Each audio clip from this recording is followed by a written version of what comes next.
إن الله كان عليكم رقيبا يا أيها الذين آمنوا اتقوا الله وقولوا قولا سديدا يصلح لكم أعمالكم ويغفر لكم ذنوبكم ومن يطع الله ورسوله فقد فاز فوزا عظيما أما بعد فإن خير الحديث كتاب الله وخير الهدي هدي محمد صلى الله عليه وسلم وشر الأمور محدثاتها وكل محدثة بدعة وكل بدعة ضلالة وكل ضلالة في النار أما بعد فأعوذ بالله من الشيطان الرجيم أن وعد الله حق وأن الساعة لا ريب فيها وقال النبي صلى الله عليه وسلم بعثت أنا والساعة كهاتين الحمد لله আল্লাহ তাবারক ওয়া তাআলার অসংখ্য অগণিত শুকরিয়া এবং হামদ সানা যে আল্লাহ তাবারক ওয়া তাআলার কৃপায় তার দয়ায় আমরা বিভিন্ন প্রতিকূলতার মধ্যে সুস্থভাবে দিন এবং ঈমানের সাথে বেঁচে আছি। আল্লাহ তাবারক ওয়া তাআলা আমাদের সবাইকে হেফাজত করুন, আল্লাহুম্মা আমিন।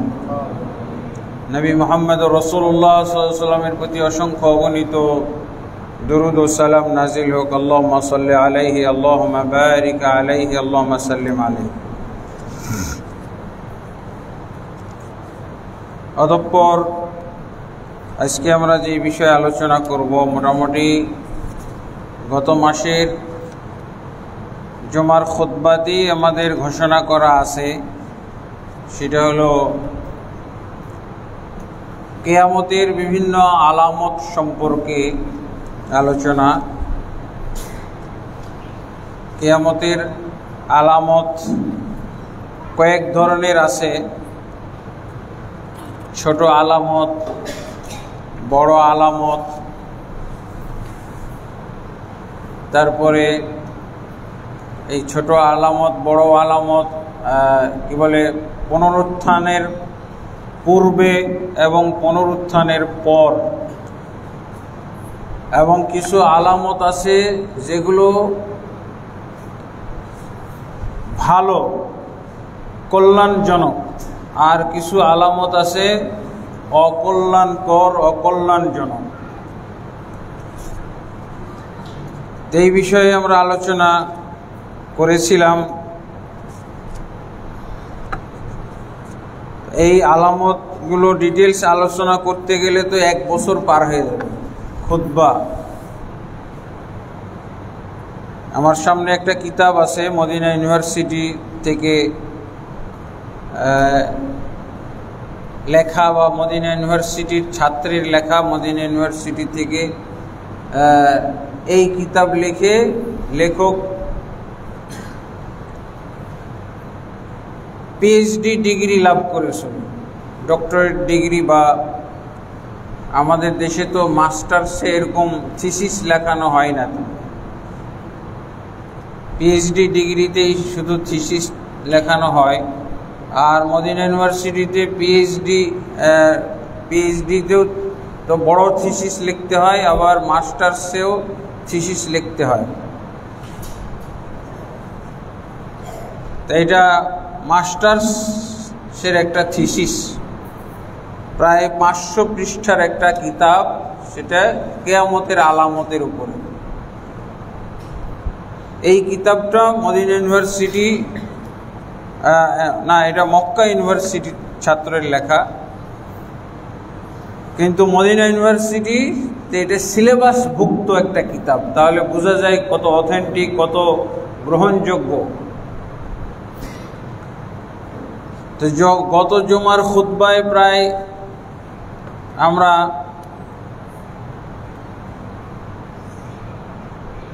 150 পৃষ্ঠা মতো খুতবায় আলোচনা করা হয়ে গেছে সংক্ষিপ্তভাবে। আজকে বাকি কিছু আলামত আমরা আপনাদের সামনে আলোচনা করব ইনশাআল্লাহ।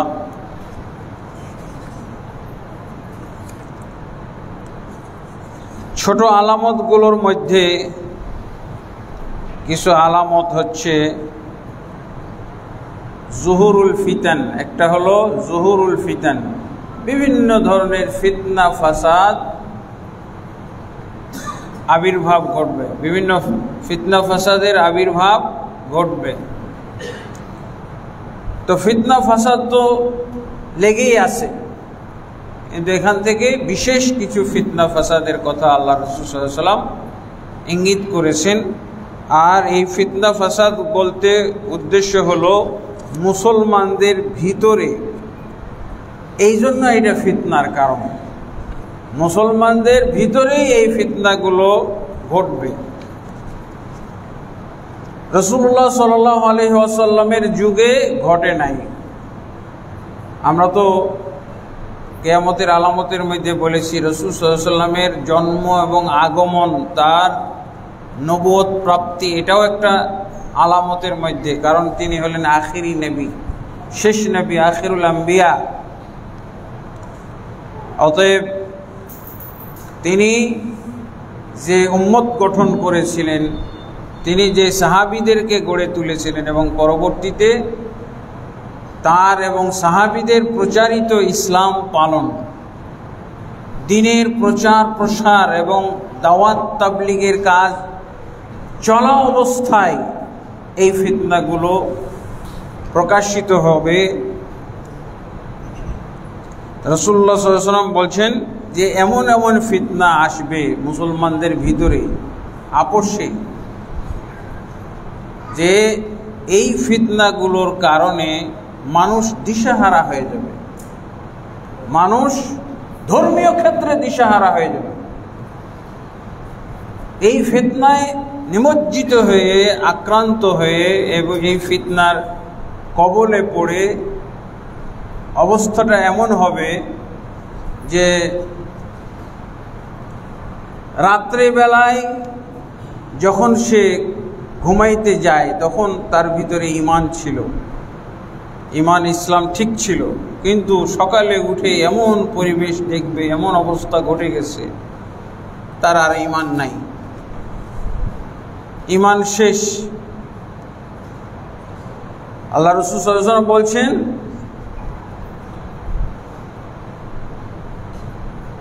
যে রাত্রেবেলায় বা সন্ধ্যাবেলায় ঈমানদার আর সকালবেলায় বেঈমান, ঈমান থেকে খালি, ইসলাম থেকে বের হয়ে গেছে। অথবা সকালবেলায়, রাত্রিবেলায় সকালবেলা সে যখন ওঠে তখন তো ঈমানদার ছিল, কিন্তু সকালে বেঈমান, অথবা সকাল হয়েছে, সকালটা ছিল তার খুব ভালো, সকালে কোনো সমস্যাই ছিল না, কোনো ফিতনা ফাসাদ দেখে নাই, নিমজ্জিত হয় নাই, কিন্তু সন্ধ্যাবেলায় এমন ফিতনা ফাসাদ এসে পড়ল যে তার ঈমান হারা হয়ে গেল, ঈমান হারা। তা আল্লাহ রাসূল সাল্লাল্লাহু আলাইহি ওয়াসাল্লাম এই ফিতনার মধ্যে বলছেন, ফিতনাটা কখন, যে এর মধ্যে কিছু নমুনা আল্লাহ রাসূল সাল্লাল্লাহু আলাইহি ওয়াসাল্লাম বলছেন যে একজন নিহত হবে, সে জানলো না কেন তাকে হত্যা করা হবে, তাকে হত্যা করা হবে, নির্মমভাবে হত্যা করা হবে, কিন্তু সে জানলই না যে কেন, কি অপরাধে, কি কারণে তাকে হত্যা করা হবে। তা আমরা তো কিছু এগুলো বুঝি। অনেক সময় দেখা যায় যে শিশুরাও নিহত হয়, শিশুরাও নিহত হয়, ফ্যামিলির জের ধরে দেখা যায় যে শিশুকে হত্যা করা হয়ে গেল, তো শিশু তো জানলই না। মানুষকেও, বড় মানুষকেও হত্যা করা হয়, সে জানলই না, এমনি সন্দেহ যে এই মনে হয় চুরি করছে, এই মনে হয় এই যে ছিনতাইটা হয়ে গেল এদের মধ্যে একজন, এই মনে হয় এরকম, বাস ও কিছুই জানে না, মারা শুরু হয়ে গেলে। বাঙালি তো হুজুকে বাঙালি, খালি একজন মারলে বাস গণপিটুনি বলে না। একটা তো আমাদের বাঙালি শরীয়ত। বাঙালি শরীয়ত কি? গণপিটুনি দিয়ে মেরে শেষ করে দেয়। এটা হলো বাঙালি ধর্ম, বাঙালি ভাষা আর বাঙালি ধর্ম। বাঙালি ধর্মের মধ্যে এই নিয়ম আছে, গণপিটুনি দিয়ে শেষ, আর কোনো সমস্যা নেই। তো নিরপরাধ লোক অনেক সময় হয়তো গণপিটনের শিকার হইতে পারে, হচ্ছে। একদিন ঘটনা পড়লাম ফেসবুকে, সন্দেহ করে নিজের বাচ্চা কোলে করেছে, একটু আর কি অ্যাবনর্মাল ছিল তার, হয়তো বা কথাবার্তা তেমন সাজিয়ে গুছিয়ে বলতে পারতো না। তার নিজের বাচ্চা নিয়ে সে স্কুলের পাশে ঘোরাফেরা করতেছে, বা হয়তো ভিক্ষুক কিনা। কিছু লোক তাকে ওই যে বলে না বাচ্চা অপহরণকারী বলে মারতে মারতে মারতে একবারে মেরেই ফেললো। ও বাচ্চাটা দেখতেছে দৃশ্য, ছোট বাচ্চা তার মাকে মেরে ফেললো। সে কান্নাকাটি করতেছে, কে ওর কান্নাকাটি দেখে শুনে। এরকম আর তাহকিক করা হলো না, গবেষণা শেষ।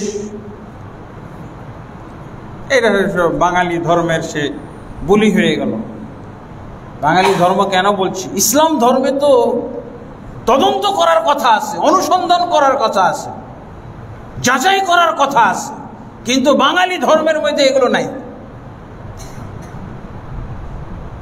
কোনো যাচাইয়ের দরকার নেই, কোনো বাস বিচারের দরকার নেই, কোনো অনুসন্ধান, কোনো তালাশের দরকার নেই। এটা বোঝার জন্য বলছি। আল্লাহ রাসূল সাল্লাল্লাহু আলাইহি ওয়াসাল্লামের হাদিসগুলো এভাবে আসছে যে হত্যাকারীও জানে না কেন হত্যা করতেছে, আর নিহত ব্যক্তি জানে না কেন তাকে হত্যা করা হলো। এইরকম ফিতনা। তারপরে আল্লাহ রাসূল সাল্লাল্লাহু আলাইহি ওয়াসাল্লাম কিছু ফিতনার ব্যাপারে বলছেন যে পূর্ব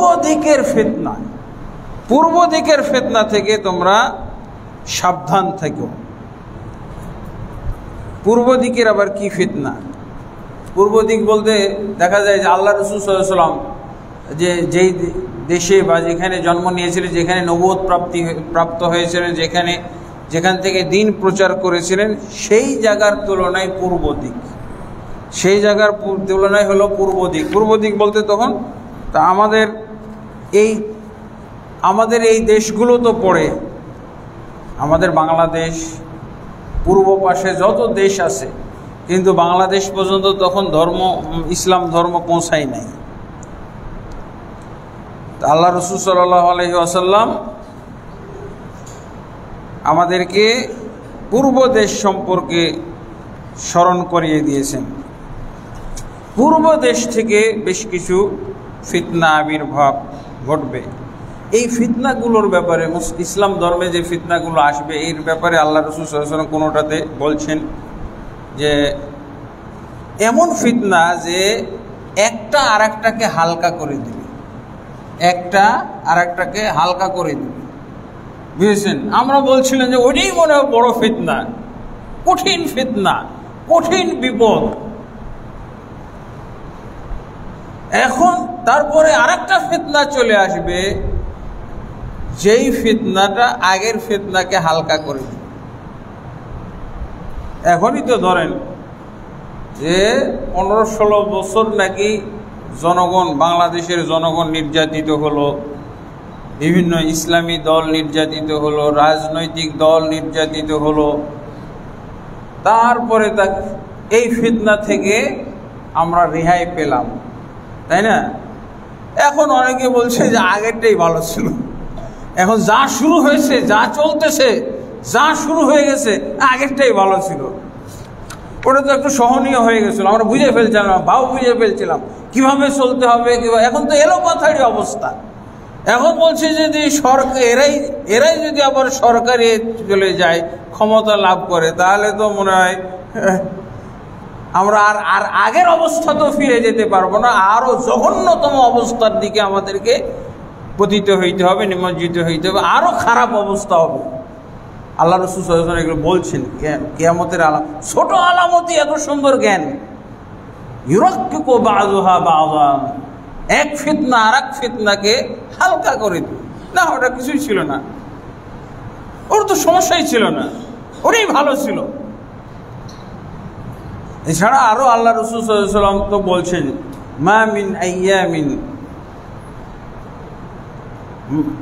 মিন ইয়াউমিন ইয়াতি বা'দাহু ইল্লা ওয়া হুয়া শাররুম মিনহু।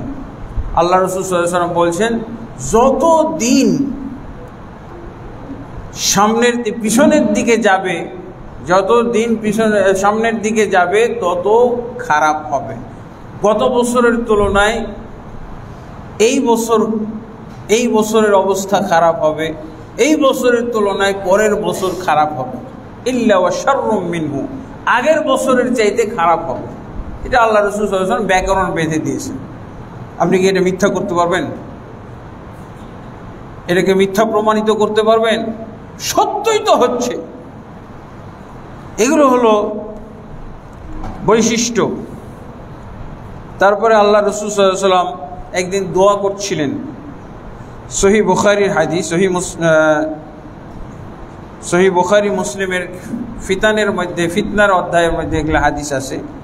আল্লাহ রাসূল সাল্লাল্লাহু আলাইহি ওয়াসাল্লাম একদিন দোয়া করতেছিলেন, ইবনে আব্বাস থেকে বর্ণিত হাদিস, আল্লাহুম্মা বারিক লানা ফি সাইনা ওয়া মুদ্দিনা ওয়া বারিক লানা ফি শামিনা ওয়া ইয়ামানিনা। হে আল্লাহ, তুমি আমাদের সার মধ্যে বরকত দাও, মুদ্দের মধ্যে বরকত দাও। এইটা হলো মাপের পাত্র, মাপের পাথর না, মাপের পাত্র। মুদ এবং সার মধ্যে বরকত দাও, তার মানে আমাদের ফসল পানিতে তুমি বরকত দাও। আমি পাত্র দিয়ে কি করব? সা হলো শস্য ফসল মাপার, চাউল গম মাপার পাত্র। এখান থেকে আল্লাহ রাসূল কি বোঝাইতে চাইছেন? আমাদের রিজিকে বরকত দাও, আমাদের শস্য ফসলে আল্লাহ তুমি বরকত দাও। আর কি বলছেন? ওয়া বারিক লানা ফি শামিনা ওয়া ইয়ামানিনা। আর আমাদের আল্লাহ তুমি, মানে যেখানে আল্লাহ রাসূল বললেন আমাদের সার মধ্যে বরকত দাও, আমাদের মুদ্দের মধ্যে বরকত দাও, তার মানে মক্কা মদিনা আল্লাহ রাসূল যেখানে আছেন। এরপরে কি দোয়া করতেছেন? আমাদের শামের মধ্যে বরকত দাও, শাম মানে সিরিয়া দেশের মধ্যে বরকত দাও। ওয়া ইয়ামানিনা, এবং আমাদের ইয়েমান দেশের মধ্যেও বরকত দাও। এক লোক এই দোয়া শুনে আল্লাহ রাসূল সাল্লাল্লাহু আলাইহি ওয়াসাল্লামকে বললেন, ইয়া নবী আল্লাহ ওয়া ফি ইরাকিনা। হে আল্লাহ রাসূল, এটাও সংযুক্ত করেন, ওয়া ফি ইরাকিনা, আমাদের ইরাকেও তুমি বরকত দাও। তা আল্লাহ রাসূল সাল্লাল্লাহু আলাইহি ওয়াসাল্লাম বললেন, ইন্না বিহা কারনাশ শাইতান, এখান থেকে উদিত হবে শয়তানের শিং। শয়তানের শিং এখান থেকে। ওয়া তাহিজুল ফিতান, এইখান থেকে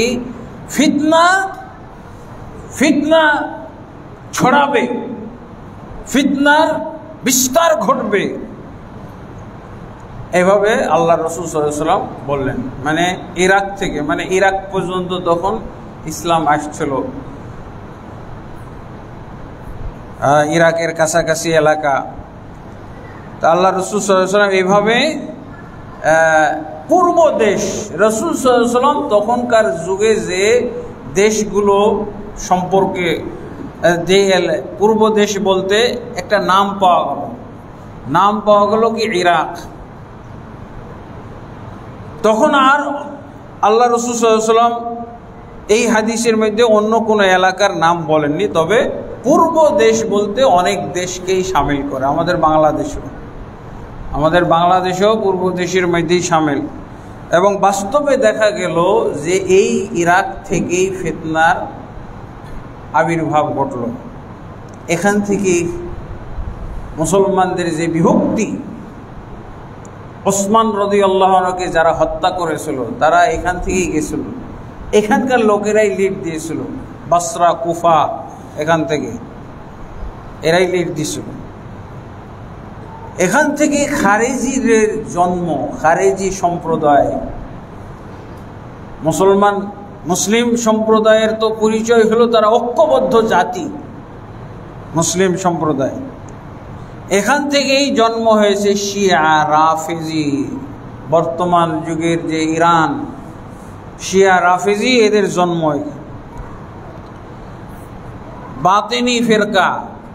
বাতেনি ফিরকা এগুলো মুসলমান নামে মুসলমান হলো, এরা ইসলাম থেকে খারিজ।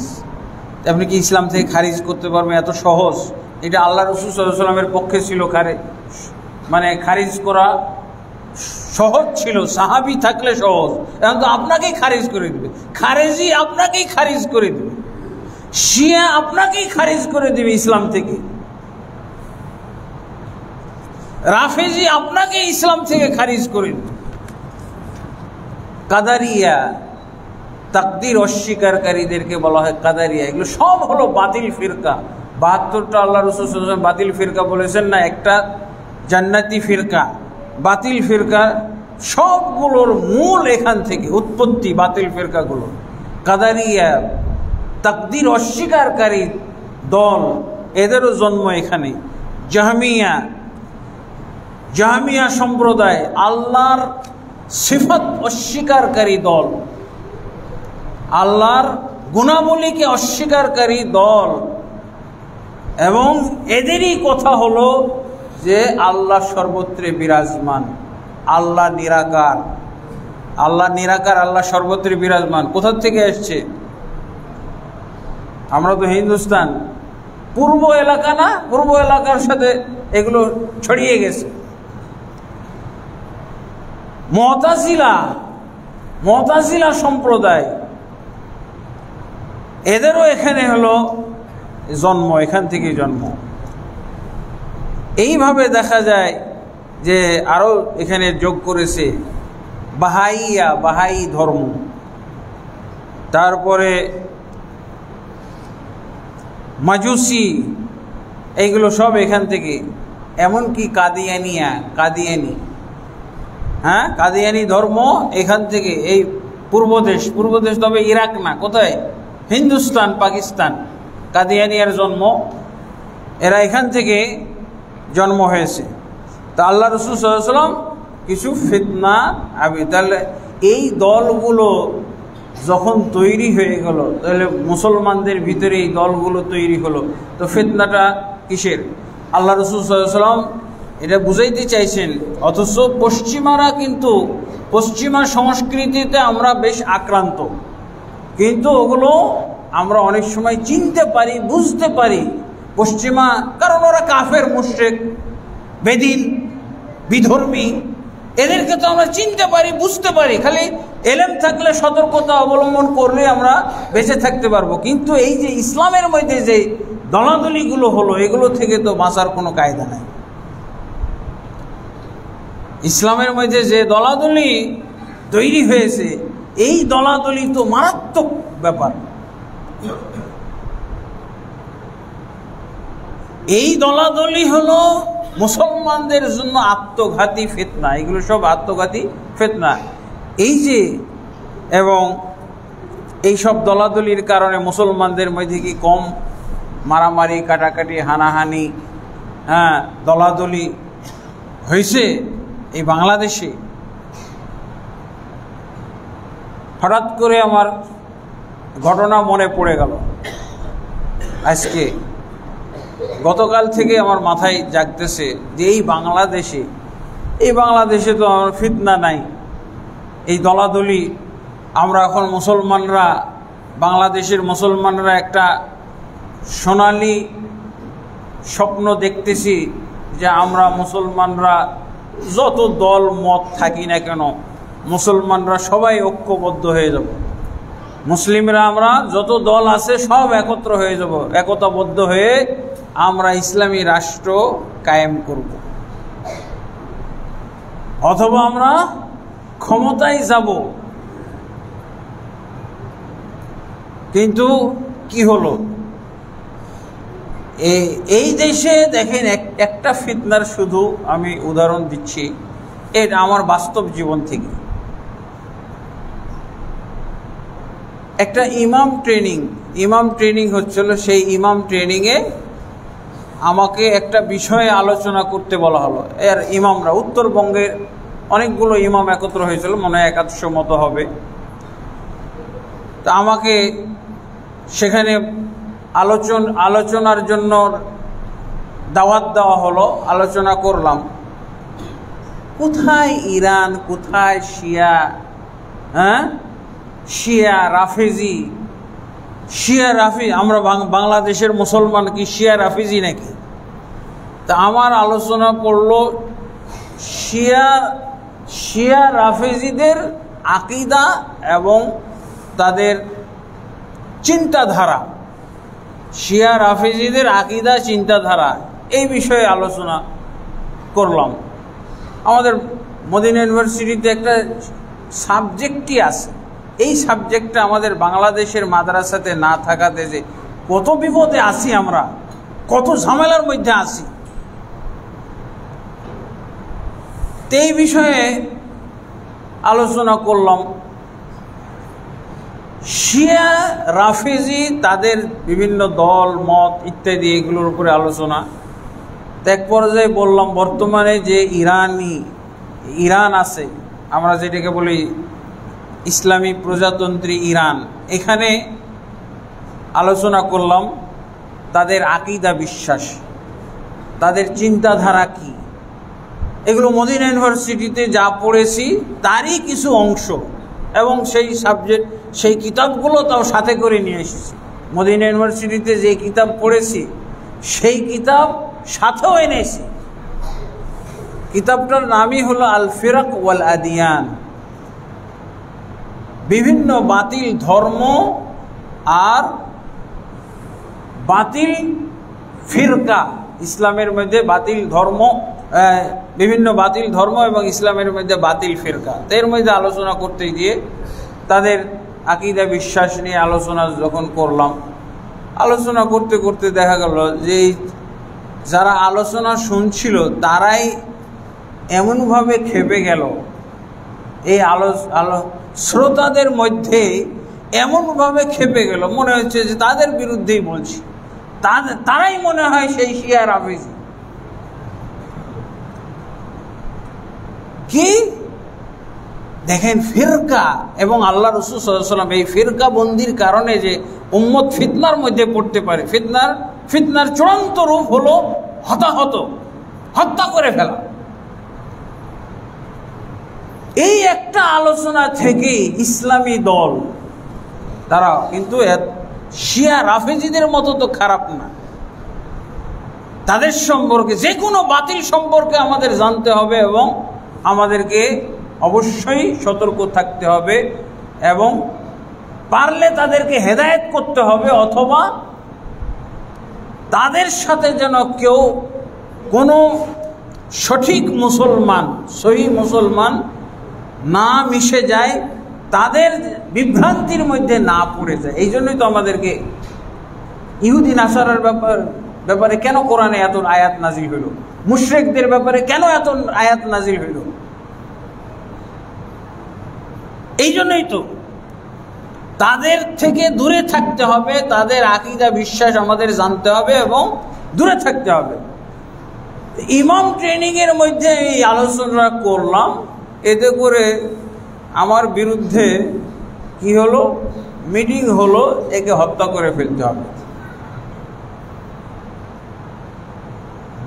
স্থানীয় বড় হুজুর ফতোয়া দিল, কঠিন ফতোয়া, বলতেছে যদি এরা কিসের মদিনায় লেখাপড়া করেছে, ইসলামই বুঝে না তো কি, ইসলাম ভালোবাসে না, ইসলাম বুঝে না, ইসলামকে ভালোবাসে না। পরে তারা যে হুজুরের দিক নির্দেশনায় চলে, ওই হুজুর ফতোয়া দিয়ে দিল যে এখানে 2 ভাই আছে, 2 ভাই মাদানি, এরা ফিতনা ছড়াইতেছে, এদের যে কোনো একজনকে মারলে 100 কাফের মারার নেকি পাওয়া যাবে। 100 কাফের মারার সওয়াব পাওয়া যাবে। তাহলে আর দেরি কেন? কিছু যুবক ছাত্র রেডি হয়ে গেল, এরা তো আমাদের হাতের নাগালে, আমাদের কাছে চলাচল করে, হ্যাঁ, মারতে কিভাবে যে মারতে চেয়েছিল জানি না। সম্ভবত দুই ভাই যখন একসাথে মাদ্রাসায় বসবো, তখন আমার এই ঢাকার মাদ্রাসাগুলো ছিল না, হয়তো বোমা পেতে যাবে, তারপরে এক সময় বিস্ফোরিত হয়ে দুই ভাই একসাথে মারা যাব নাকি। কারণ সওয়াবটা কিভাবে ও নিতে চাইছিল আল্লাহ জানে। ছাত্রবন্ধু। পরে শুনলাম যে সে বোমা বানানোর ট্রেনিং নিতে যে নিজেই বোমা বিস্ফোরিত হয়ে মারা গেছে, কিন্তু এটা প্রকাশ করে না কিভাবে কেন মারা গেল। খালি এতটুক শোনা গেল যে বোমা বিস্ফোরিত হয়ে মারা গেছে। কোথায় গেছিল ট্রেনিং দিতে? ওখানে। তার এক আত্মীয় বলল যে তোমরাকে মারার জন্য ও ট্রেনিং নিতে গেছে। ওর এক আত্মীয় আমাকেও খুব ভালোবাসে। যে ও কিভাবে মারা গেছে জানো? বলছে জানি না তো। বলছে তোমাদেরকে মারার জন্য কি ট্রেনিং নিতে গেছিল, দিয়ে সে মারা গেছে। ইন্না লিল্লাহি ওয়া ইন্না ইলাইহি রাজিউন। এটা তো আমরা শুনলাম, এটা হয়তো যথাসম্ভব গোপন রাখার চেষ্টা করা হয়েছে, কিন্তু পরবর্তী এরপরে দুইটা ঘটনা ঘটল। আমার ভাই মাদানি, উনিও একজন মাদানি, আমার বড়। হঠাৎ করে উনি মাদ্রাসার প্রিন্সিপাল,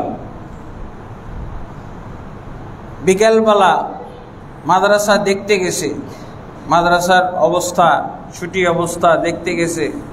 হঠাৎ করে 5-7 জন মিলে বাঁশের এরকম লাঠি, বাঁশ কেটে রাখা, সেই বাঁশ নিয়ে আক্রমণ করল।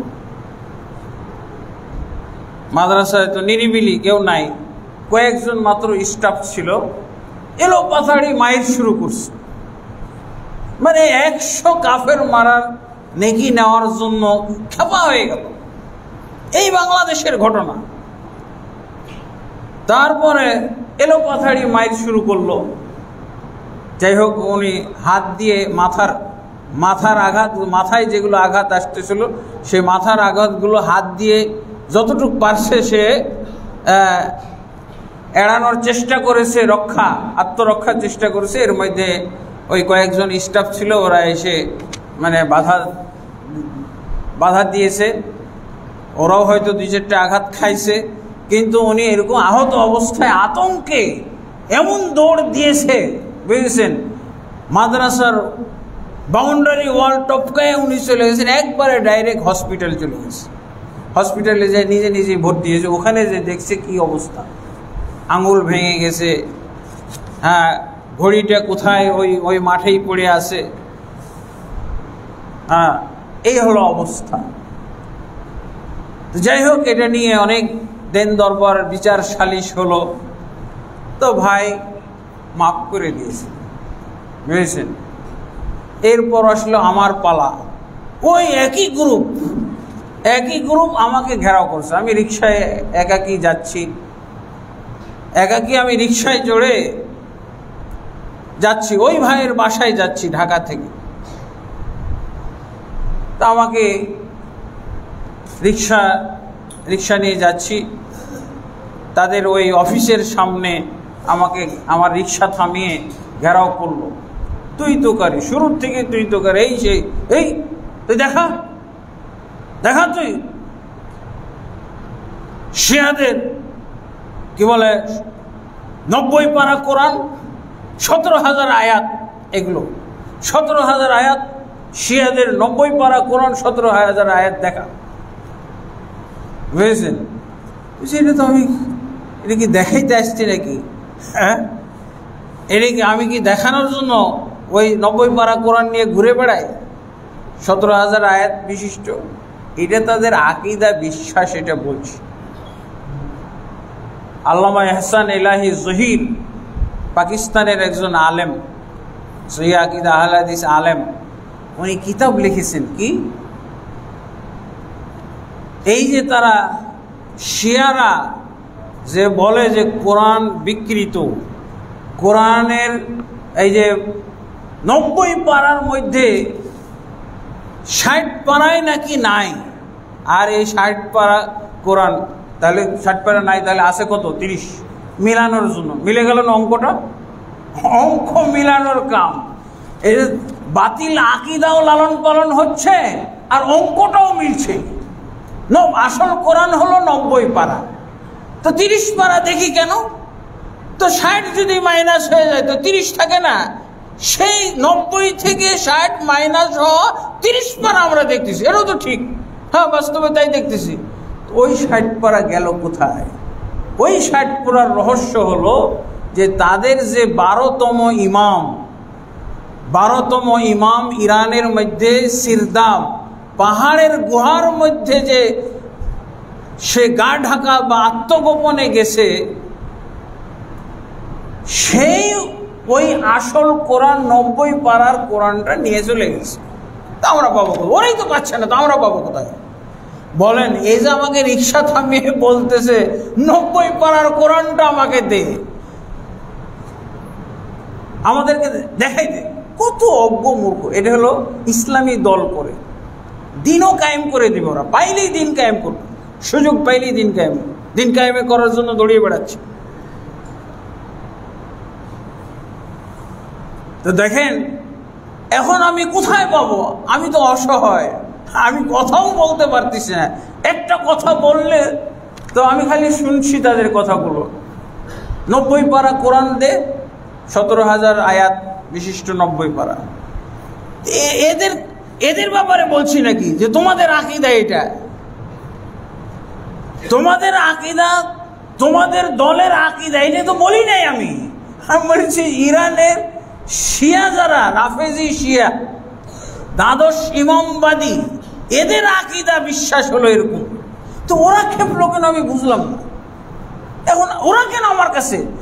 সেই ইরানের লোকেরা এসে যদি বলতো যে দে, ওরা তো বলবেও না, ওরা তো জানে। হ্যাঁ, কিন্তু ওরা এই কুসংস্কারের মধ্যে নিমজ্জিত যে 90 পারা থেকে 60 পারা কোরআন মাইনাস করে ফেলেছে। এটা একবার দোষ দেয় এই যে আবু বকর ওমর ওসমান, এই 3 জন খলিফার যুগে এই 90 পারা কোরআন চালু করা হয় নাই, 30 পারাই তারা চালু করেছিল, যার জন্য কি হয়েছে, এই 30 পারাই থাকছে। আর বাকি 60 পারা ওটা উধাও হয়ে গেছে। তো তোরা বাইর কর।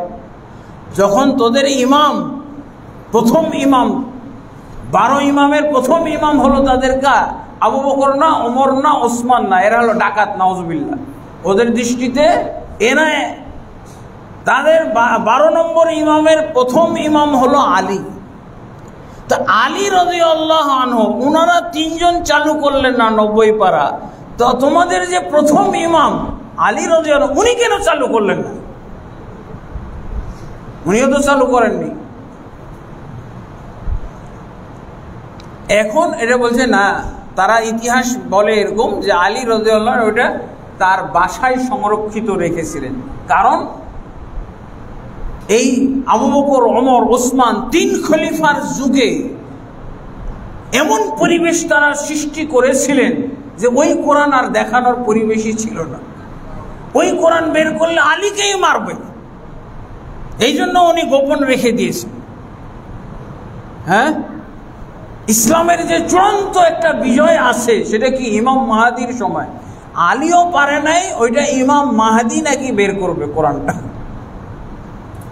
এটা হলো শিয়াদের ইমাম মাহাদি। ওদের ইমাম মাহাদি তো 300 হিজরির দিকে এসে ওই হাঁটতে হাঁটতে পাহাড়ের গর্তের মধ্যে লুকিয়ে গেল, আর বের হলো না। এখন ওখানে যায় পাহারা দেয়, আর এই আকীদা তারা বহন করে বেড়াচ্ছে। মুহাম্মদ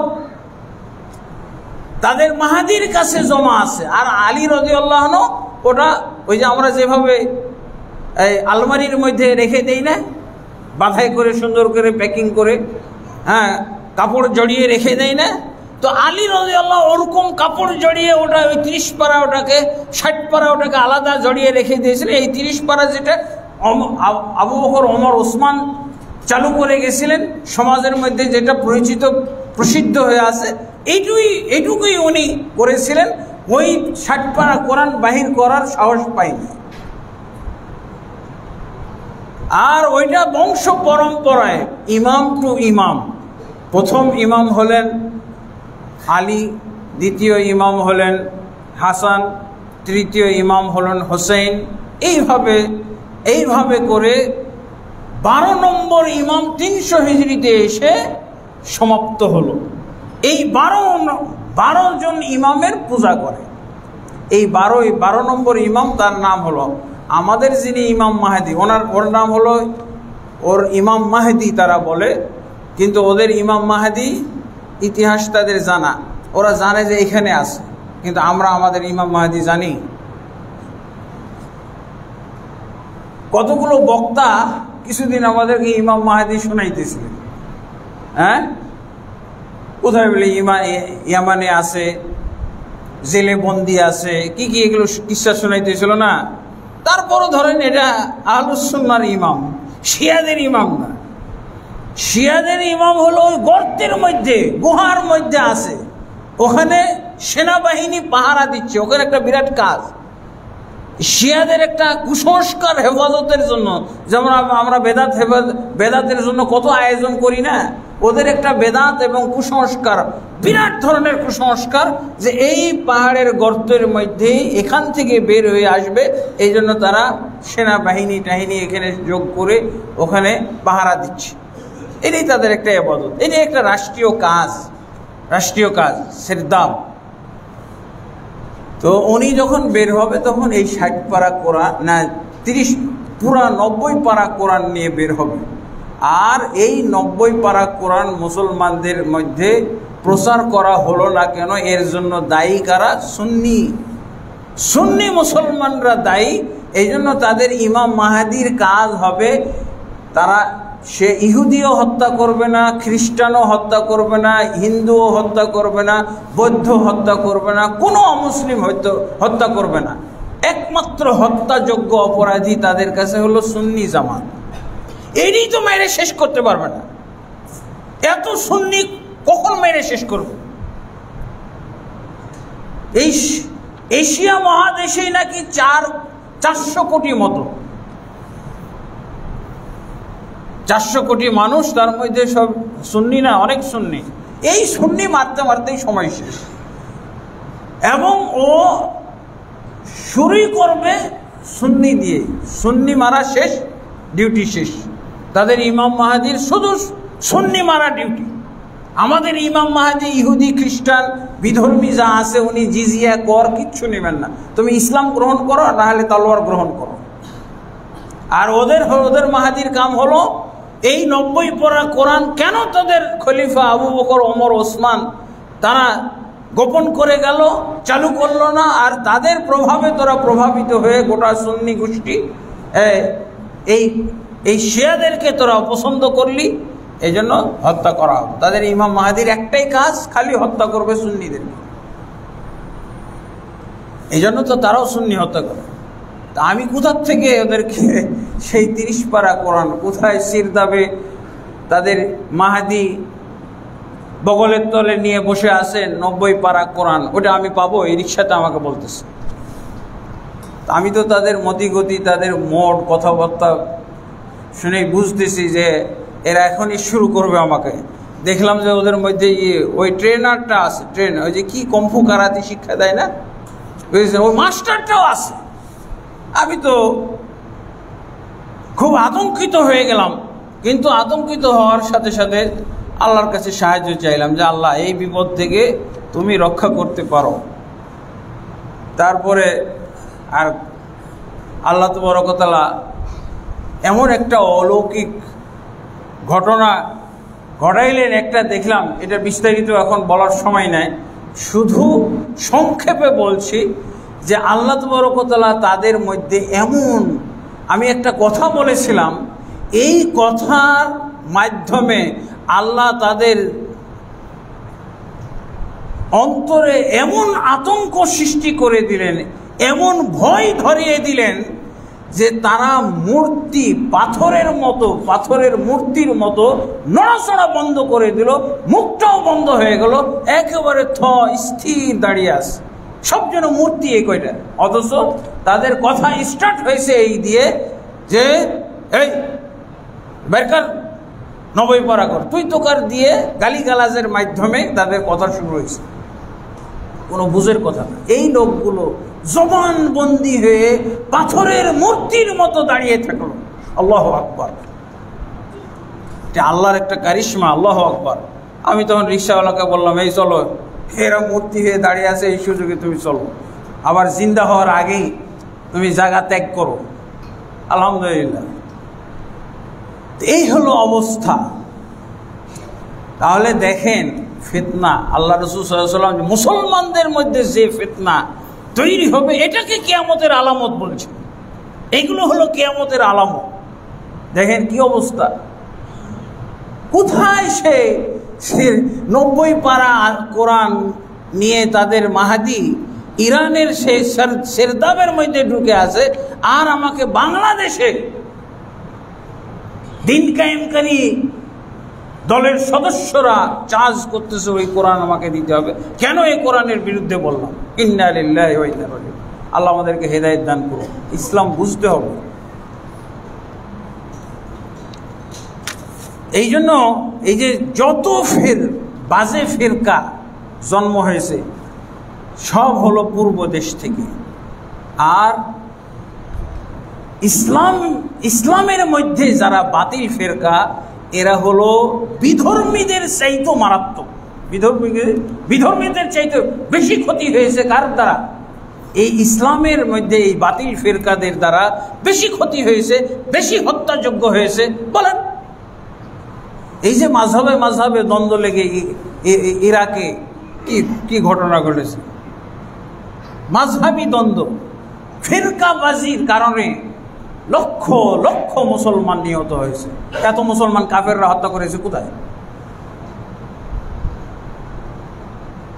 স্পেনের একটা ইতিহাস আছে। তো যাই হোক, বেশিরভাগ মুসলমান নিহত হয়েছে মুসলমানের হাতে, মুসলমানদের দ্বারায়। বেশি বড় বড় ফিতনাগুলো মুসলমানদের দ্বারায় মুসলমানদের উপরে এসেছে। এই জন্য আমাদেরকে অবশ্যই পড়াশোনা করতে হবে। পড়াশোনা করা ছাড়া এই যে আহলে কোরআন, আমরা আহলে কোরআনের ফিতনা, একটা ফিতনা হলো, তার মধ্যে আরেকটা ফিতনা হলো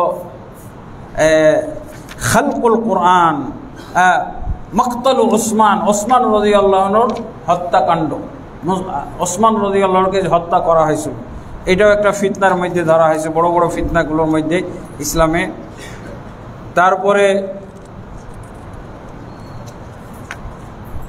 তারপরে জঙ্গে জামাল, এটা একটা ফিতনা মুসলমানদের।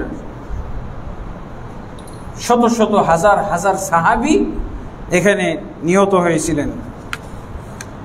তারপরে হাররার যুদ্ধ মদিনাতে, তারপরে না, এর আগে সিফিনের যুদ্ধ হয়েছিল কার? মুসলমানদের মাঝে। মুসলমানের যুদ্ধ হয়েছিল, এখানেও শত শত হাজার হাজার সাহাবী শহীদ হয়েছিলেন। তারপরে হাররার যুদ্ধ, না, কারবালার যুদ্ধ কোথায় হয়েছিল? ইরাকে। কারবালাতে যে হোসেন রাদিয়াল্লাহু আনহুর সাথে কুফাবাসীর যে যুদ্ধ হয়েছিল, সেটা কারবালার ময়দানে। তারপরে হাররার ঘটনা, হাররা 61 হিজরিতে কারবালার ঘটনা, 62 হিজরিতে মদিনায় যে যুদ্ধ হলো, সব মুসলমানকে হত্যা করছে। 700 সাহাবী সেই যুদ্ধে শহীদ হয়েছিলেন। হাররা ইয়াজিদের পক্ষ থেকে এটা পরিচালনা করা হয়েছিল। এইভাবে খারেজিদের ফিতনা, এগুলো তো বললাম, এগুলো সব। তারপরে হলো আরো ফিতনা হলো ইত্তিবাউস সুনানুল উমামিল মাযিয়া। আল্লাহ রাসূল সাল্লাল্লাহু আলাইহি ওয়াসাল্লাম বলছেন, পূর্ববর্তী উম্মতের অনুসরণ। পূর্ববর্তী উম্মত বলতে এই পূর্ববর্তী উম্মতেরা বেশিরভাগ বসবাস করে কোথায়? ইউরোপ, আমেরিকায়। ইহুদি খ্রিস্টান এরা বসবাস করে ইউরোপ আমেরিকায় আল্লাহ রাসূল সাল্লাল্লাহু আলাইহি ওয়াসাল্লাম বলছেন পূর্ববর্তী অর্থাৎ ইহুদি খ্রিস্টান বানু ইসরাইলদের তোমরা অনুসরণ করবে। তারপরে রাসূলুল্লাহ সাল্লাল্লাহু আলাইহি ওয়াসাল্লাম বলছেন হ্যাঁ মুদ্দাইন নবুয়া, নবী দাবিদার হবে। আল্লাহ রাসূল সাল্লাল্লাহু আলাইহি ওয়াসাল্লাম বলছেন কিয়ামত অনুষ্ঠিত হবে না যতক্ষণ পর্যন্ত 30 জন ভণ্ড নবীর আবির্ভাব না হবে। 30 জন ভণ্ড নবীর আবির্ভাব বলতে আমার মনে হয় উদ্দেশ্য হলো যাদের প্রভাব প্রতিপত্তি ছিল, তারা নবুয়ত দাবি করেছিল এবং তাদের একটা অপপ্রভাব পড়েছিল উম্মতের উপরে। এইরকম 30 জন নবী দাবিদারের জন্ম হবে, দুনিয়াতে আবির্ভাব লাভ করবে কিয়ামতের পূর্ব পর্যন্ত। এইভাবে আল্লাহ রাসূল সাল্লাল্লাহু আলাইহি ওয়াসাল্লাম বলছেন। তা ধরেন যে আমাদের ভারতবর্ষে যেই নবীর অপপ্রভাবের মধ্যে আমরা বসবাস করতেছি, মির্জা গোলাম আহমদ কাদিয়ানি, আর অমন ছোটোখাটো নবী তো আমি নিজেও আক্রান্ত হয়েছি। বাংলাদেশেই আমি কয়েকটা দুইজন নবীর সাথে আমার বাহাস হয়েছে। তার মধ্যে একজন জামালপুরের নবী নাউজুবিল্লাহ, সে তার খলিফাকে আমার কাছে পাঠিয়েছিল। সেই খলিফা আমার সাথে বাহাস বিতর্ক করে পরাজিত হয়েছিল। আর আরেকজন ভণ্ড নবী মিরপুর একে তার লেখা একটা বই আমার কাছে আছে। তো ও নবী শব্দটা উচ্চারণ করতো না, কৌশলে সে ওটার তর্জমা, বাংলা তর্জমা ব্যবহার করত। কিন্তু যখন দাওয়াত দিত কাউকে আলামিন জামে মসজিদে যখন খুতবা দিতাম, তখন সেই ভণ্ড নবী সাথে আমার একটা বাহাসের আর কি আয়োজন করা হয়েছিল। তো সে দাওয়াত দেওয়ার সময় নবী দাবি করত, কিন্তু ওর বইয়ের মধ্যে লেখা থাকতো প্রত্যাদিষ্ট ব্যক্তি, প্রত্যাদিষ্ট ওয়াহিরা বাংলা প্রত্যাদেশ না, প্রত্যাদিষ্ট ব্যক্তি নবী বলতে। তো এইভাবে সে এরকম মোটা একটা কিতাব লিখছে। সে তার নবুয়ত প্রমাণ করার জন্য এরকম মোটা একটা কিতাব লিখেছিল। সেই কিতাবটা আমার কাছে ছিল, আছে কিনা এখন বলতে পারছি না। তো যাই হোক, এক বাড়িতে তার সাথে বাহাসের আর কি আয়োজন হয়। তখন ও তো মনে করছিল যে হয়তো এরকম কিছু হবে না, কিন্তু আমি ডেট দিলাম, আমি যাব। তখন আমি যখন সময় মতো তাকে ফোন দিচ্ছি যে আমি তো মোহাম্মদপুরে এসে গেছি, আপনি কোথায়? যারা আয়োজন করছিল তারা আমার সাথে ছিল, তাদের বাসায় জুমার পরে দাওয়াত খেয়ে তারপরে রেডি, হ্যাঁ ওর বাসায় যাব বা ওর অফিসে বা যেখানেও। শুনতেছি যে না, আমি তো টাঙ্গাইল মধুপুরে চলে আসছি। ওই দাওয়াতি কাজে মনে হয় গেছে, কোন মধুপুরের কোন জঙ্গলে মানুষকে দাওয়াত দিবে। হ্যাঁ, সব বিধর্মীদেরকে দাওয়াত দিচ্ছে না, বিচ্ছিন্ন মানুষগুলোকে এইভাবে। তারপরে বগুড়াতে একটা নবীর সন্ধান পাইছিলাম, আমাকে জানানো হয়েছিল যে ওখানে আপনাকে নিয়ে যাব বগুড়া এলাকায়। এইভাবে দেখা যায় যে 3 নবীর আমার কাছেই খবর বাংলাদেশে। হ্যাঁ, এইরকম হলো অবস্থা। এখানে 30 জন নবীর কথা বলা হয়েছে। এর অর্থ হলো যাদের দ্বারা মুসলমান জাতি আক্রান্ত হবে, মুসলমানরা ফিতনায় পড়বে, এইরকম 30 জন। বড় বড় হতেন, যেমন মুসাইলামা কাজ্জাব সেই যুগে ছিল, তোলাইহা আসাদি, সাজাহ একজন মহিলাও দাবি করেছিল, নবুয়ত দাবি করেছিল। তো এইরকম পরবর্তীতে অনেক নবুয়তের দাবিদার জন্ম নেবে। তো এইরকম এগুলোকেও ছোট ছোট আলামত বলা হয়েছে। আরও কি আমরা অনেকগুলো আলামত সেদিন উল্লেখ করেছিলাম। তার মধ্যে একটা আলামত হলো জখরফতুল মাসাজিদ ওয়া তাবাহি বিহা, মসজিদকে ডেকোরেশন করা। মসজিদ ডেকোরেশন করা হবে, অথচ মসজিদের যে আসল খোরাক মুসল্লির খবর নেই। মুসল্লি পাওয়া যাচ্ছে না। এই বেনামাজিগুলো মসজিদের দান করার জন্য, মসজিদকে সাজানোর জন্য, মসজিদকে ডেকোরেশন করার জন্যে, হ্যাঁ, খুব তারা দান করবে, কিন্তু নামাজ পড়ে দিবে না। নামাজ, আমাদের সমাজে এগুলো আছে। এইরকম ধরনের, এরকম আজব ধরনের মুসলমান আছে। ও নামাজ পড়বে না, কিন্তু মসজিদ ভালোবাসে। মসজিদে দান করলে সে দান চাইলে দান দেয়। মসজিদকে যদি ডেকোরেশন করতে বলে, এমন সুন্দর করে ডেকোরেশন করবে, যারা নামাজি ওদেরও নামাজগুলো নষ্ট করে ছাড়বে। এমন সুন্দর করে মসজিদ সাজিয়ে দিবে, কারণ হারাম টাকার তো অভাব নাই। দিলাম এখানে 5 কোটি টাকা, মসজিদ বানান, যত সুন্দর করে সাজাইতে হয় সাজান, খালি মসজিদ সাজান। আল্লাহ রাসূল সাল্লাল্লাহু আলাইহি ওয়াসাল্লাম এটা নিষেধ করে দিয়েছে। কিয়ামতের আলামত হলো জাখরাফাতুল মাসাজিদ, মসজিদকে ডেকোরেশন করা হবে, মসজিদের কারুকার্য বাড়িয়ে দেওয়া হবে, কিন্তু মুসল্লি থাকবে না। মুসল্লি কই? তো এটা একটা কিয়ামতের আলামত, আমরা তো দেখা শুরু করেছি। এবং এর মাধ্যমে অহংকার করা হবে। অহংকার, হ্যাঁ, আমাদের মসজিদ, ওরা যে মসজিদ করেছে ওদের চেয়ে আমাদের মসজিদে বেশি খরচ করব, বেশি সুন্দর বানাবো। আমাদের মসজিদে যেন এমনি আকৃষ্ট হয় মানুষ, সৌন্দর্য দেখে যেন আকৃষ্ট হয়ে আমাদের মসজিদে নামাজ পড়তে আসে। আমার কাছে একজন হঠাৎ করে ফোন দিছে, ফোন দিয়ে বলছে আমরা কিছু টাইলস কিনে নিয়ে এসেছি মসজিদে মেহরাবের দুই সাইডে বসানোর জন্য, আর ইমাম যেখানে নামাজ পড়ায় এখানে কিছু খুব ফুল টুল করা, ডেকোরেশন করা টাইলস নিয়ে আসছে। তো ইমামটা ভাগ্যক্রমে আমার শিষ্য ছাত্র।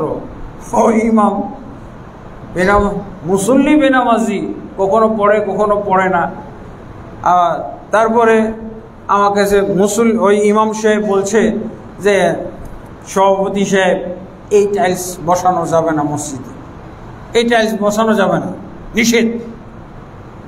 মসজিদকে এত সুন্দর করে ডেকোরেশন করা ঠিক না। পরে উনি ফোন দিবে আমার কাছে, তো ভাগ্যক্রমে উনি নামাজ না পড়লেও আমাকে সম্মান করে।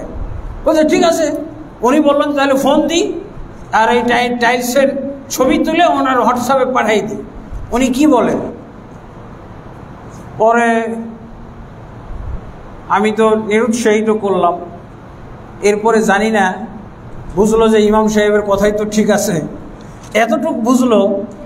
তাহলে কি করা যায়? বুঝে এটা কোথাও সাইডে সুইডে দিয়ে দেন, সামনে কিবলার দিকে যেন না হয় যায়, এরকম একটা পরামর্শ দিলাম। অহংকার, মসজিদ নিয়ে অহংকার খারাপ। দেখবেন যে বেনামাজি যেগুলো বেশি সুদখোর, ঘুষখোর, হারামখোর, দুর্নীতিবাজ, এরাই বেশি বলবে প্রতিযোগিতা করবে, পাশের মসজিদের সাথে প্রতিযোগিতা না, আমাদের মসজিদ এরকম হইতে হবে। তারপরে হলো সব গরিব, অশিক্ষিত, মূর্খ, হ্যাঁ, এই লোকগুলো কি করবে? বিল্ডিং তৈরি করতে প্রতিযোগিতা করবে একজন আরেকজনের সাথে। হাদিসের ভাষায় আছে রিয়াশা, হ্যাঁ, যাদের এক সময় পায়ে স্যান্ডেল ছিল না, জুতা ছিল না, কাপড় ভালো ছিল না পরার মতো, যারা লেবার দিয়ে খাইতো, শ্রমিক লেবার, এদেরকে দেখা যাবে যে সুউচ্চ বিল্ডিং করার ক্ষেত্রে প্রতিযোগিতা করবে। ওদের চাইতে উঁচু বিল্ডিং আর কারো থাকবে না। তারপরে বলা হয়েছে যে মা তার মুনিবকে জন্ম দিবে, মা তার মুনিবকে জন্ম দিবে, তার মানে মুনিবের মতো মাকে পিটাইবে, মাকে কাজ করাবে। আচ্ছা না, এরকম তো হয়ে গেছে। এখন আরেকটা সিস্টেম বের হয়েছে, বৃদ্ধাশ্রমে পাঠিয়ে দাও। হ্যাঁ, হয় পিটাবে আর না হয় বৃদ্ধাশ্রমে পাঠিয়ে দেবে। এরকম কিছু দেখা যাচ্ছে না?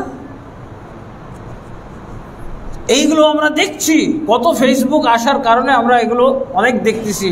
পিতাকে খুন করতেছে, মাকে খুন করতেছে, পিটাইতেছে, হ্যাঁ, চাকরানির মতো করে, নাউজুবিল্লাহ। তারপরে আল্লাহ রাসূল বলছেন তাকারুবুজ জামান, যুগ কাছাকাছি হয়ে যাবে। হ্যাঁ, মনে হচ্ছে যে একটা বছরকে একটা মাসের মতো মনে হবে, একটা মাসকে একটা সপ্তাহের মতো মনে হবে, একটা সপ্তাহ মনে হচ্ছে কয়েকদিনই চলে গেল। এখনই তো এরকম অনুভব করতে শুরু করছে, এটা আমরা দেখতেছি। তারপরে বাজারঘাট কাছে হয়ে যাবে, বাজারঘাট কাছে হয়ে যাবে। যেই বাজারে যাইতে আমার সারাদিন লাগতো, সারাদিন, সেখানে দেখি কয়েক মিনিটে যায় আর আসি। এটা খারাপ বলা যায় না, এটা হলো দুনিয়ার এই যে প্রযুক্তি, বিভিন্ন ধরনের যানবাহন, এই যে দ্রুতগামী যানবাহন তৈরি হওয়ার কারণে, রাস্তাঘাট সুন্দর হওয়ার কারণে এরকম হইতে পারে। এটা কোনো অকল্যাণজনক না, এটা কিয়ামতের আলামত বটে, কিন্তু এই আলামত থেকে আপনাকে বিরত থাকতে হবে তা না। তারপরে এই উম্মতের মধ্যে শিরকের ব্যাপকতা, শিরক এত ব্যাপক হয়ে যাবে।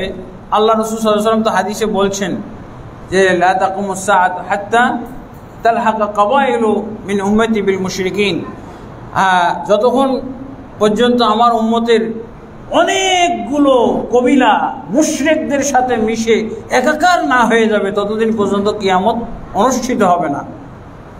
দেখেন, এই যে মাজার পূজা, কবর পূজা, ব্যক্তি পূজা, পীর পূজা, এগুলো সব এখন কারা করে? এই শিরক ছাড়া মুসলমান, শিরক করে না, বেদাত করে না, এরকম মুসলমান খুঁজতে হলে আপনাকে সে সফর করে চট্টগ্রাম থেকে এসে আপনাকে এই যে বাইতুল মামুর জামে মসজিদে আসতে হবে। শিরক করে না, বেদাত করে না এরকম মুসলমান দেখার জন্য। আর শিরক বেদাত করে এরকম মুসলমান আপনার ডানে বামে, সামনে পিছনে, উপরে নিচে, তাদের সাথে আপনার সব সময় ভিড় হচ্ছে, গ্যাদারিং হচ্ছে, এরকম হয়ে গেছে অবস্থা। শিরক করে না এরকম মুসলমান খুঁজে পাওয়াই মুশকিল। দেখেন, বিভিন্ন পর্যায়ে আমি আমার শিরকের আলোচনার মধ্যে আমি বলেছি, আলেমদের মধ্যে শিরক, নেতাদের মধ্যে শিরক, জনসাধারণের মধ্যে শিরক। তাহলে বাকি থাকলো কি? বাকি থাকলো কারা? আলেমদের মধ্যে শিরক। আলেম, পীর, মুর্শিদ আছে না, উলিয়া, খানকাওয়ালা, এরা কারা? আলেম না? আলেমরা শিরকের চাষ করে। নেতারা, রাষ্ট্রীয় যারা দেশের কর্ণধার, যারা দেশের শাসক, এই শ্রেণীর লোকেরাও শিরকের চাষ করে। এরা কিছু শিরকের চাষ করে, ওরা কিছু শিরকের চাষ করে, আর কি জনগণও শিরকের চাষ করে। তাহলে বাকি থাকলো কে? যারা শিরক করে না, বেদাত করে না, এদেরকে খুঁজে পাওয়াই মুশকিল হয়ে যাবে। এই জন্য আমাদের কাছে মাঝে মাঝে ফোন আসে যে শেখ, আমি তো এমন এক এলাকায় আছি, আমি ছাড়া আর সহিহ আকীদার একটা মানুষও দেখি না।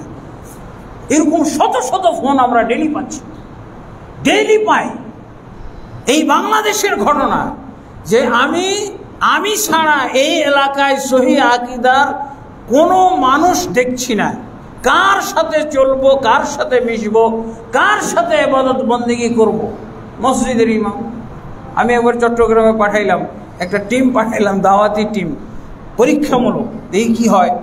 শিরকের এলাকা, শিরক বেদাতের এলাকা, কবর, মাজার, দরবার, দরগার, আমরা তো বলেই দিচ্ছি। এই যে কাবাতে যেমন 360টা মূর্তি ছিল, আমাদের বাংলাদেশেও 360-এর আউলিয়ার নাকি দেশ। এটা আল্লাহর দেশ, এটা আমরা বলতেই পারি না। খালি অলিয়া উলিয়াদের দেশ। এটা কোরআন হাদিসের দেশ বললো আপনার খবর আছে, খালি বলবেন অলিয়া উলিয়া, পীর মুর্শিদদের দেশ। এটা কোরআন হাদিসের দেশ। কোরআন হাদিস আবার কি? কোরআন হাদিস বললো আপনাকে পিটাবে, এমন বাংলাদেশে এরকম আছে। কিসের এই বেটা কোরআন হাদিস করো কেন? তোমার পীর দেখো না, পীর মুর্শিদ। আপনি কোরআন হাদিস বললেই বুঝবে যে এটা লামজাবি, এটা আল হাদিস। কোরআন হাদিস আপনার মুখ দিয়ে বের হবে না, কারণ ওদের মুখ দিয়ে জীবনও কোরআন হাদিস বের হবে না। আল হাদিস ছাড়া বের করবে? আল্লাহ তাবারক ওয়া তাআলা আমাদেরকে বুঝার তৌফিক দান করুন। আমরা যেন এই কিয়ামতের আলামতের সাথে জড়িয়ে আমরা যেন বিভ্রান্ত না হয়ে যাই। আমরা আমাদেরকে আল্লাহ তাবারক ওয়া তাআলা এগুলোর ব্যাপারে সাবধান সতর্ক হওয়ার সোচ্চার হওয়ার আল্লাহ তৌফিক দান করুন। আল্লাহুম্মা আমিন। আস্তাগফিরুল্লাহ লি ওয়া লাকুম ওয়া লিসাইরিল মুসলিমিন ফাস্তাগফিরুহু ইন্নাহু গফুরুর রহিম।